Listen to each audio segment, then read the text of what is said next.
ఏంటి ప్రియా డల్గా ఉన్నావు? మా ఇంట్లో వాళ్ళు మన పెళ్లి ఒప్పుకోకపోతే? ఏం పర్లేదు ప్రియా, నా దగ్గర ఒక మంచి ఐడియా ఉంది. ఏంటది?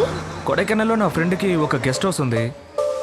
అక్కడికి వెళ్ళి ఒక వారం రోజులు మనం సంతోషంగా గడిపొచ్చాం అనుకో. గడిపొస్తే ఆ తర్వాత మీ వాళ్ళ వల్లే మనం చనిపోతున్నాం అని ఒక లెటర్ రాసి పెట్టి సూసైడ్ చేసుకుందాం.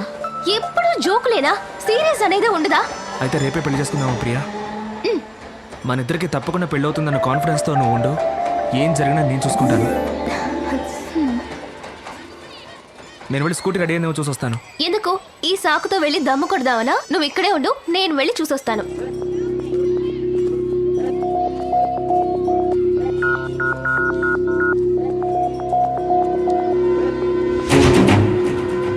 అన్నా అక్కడ కూర్చున్నాడే వాడే అన్నా.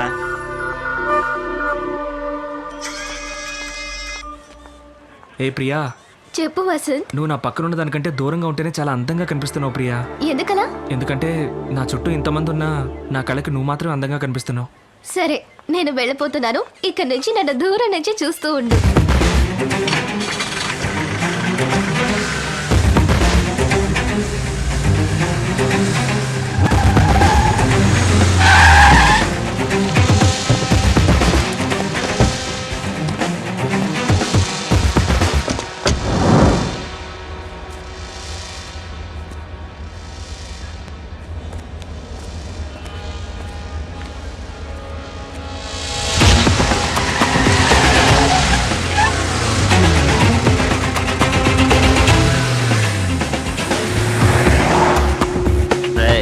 పెళ్ళాన్ని తీసుకురండి.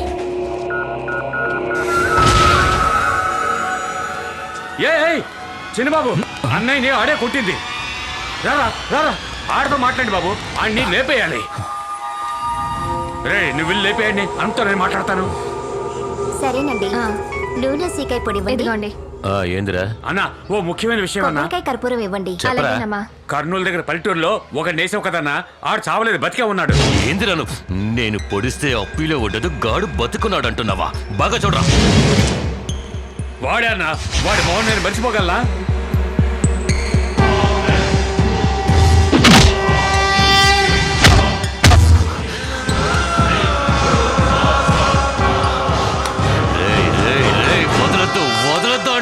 సరే అన్న. అన్నతో చెప్పు, నేను లేపేస్తా.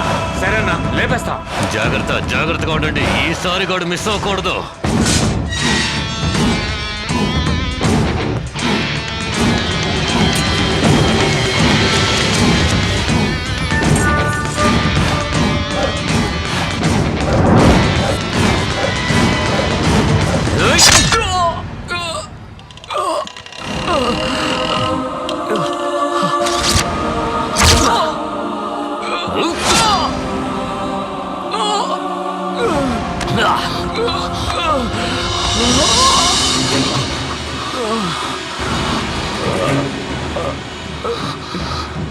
నాన్నా,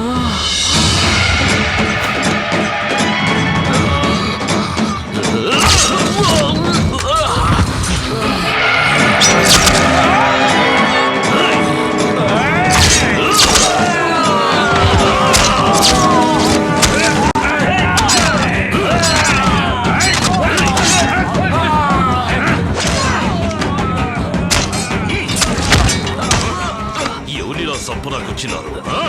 ఒకేసారి వేలాది మంది చుట్టుముట్టిన ఒక్క ఏడుతో సభ్య పారేసే వంశం రా వీడిది. ఆ యముడే దిగొచ్చిన ఎదిరించి నిలబడే దమ్మున్న రాయలసీమ సింహారా వీడు.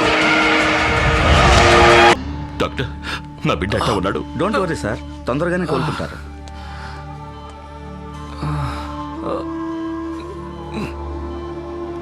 ఇప్పుడు అర్థమైనదా ఎందుకని నా కొడుకు నాతోనే ఉండాలని అంటాను?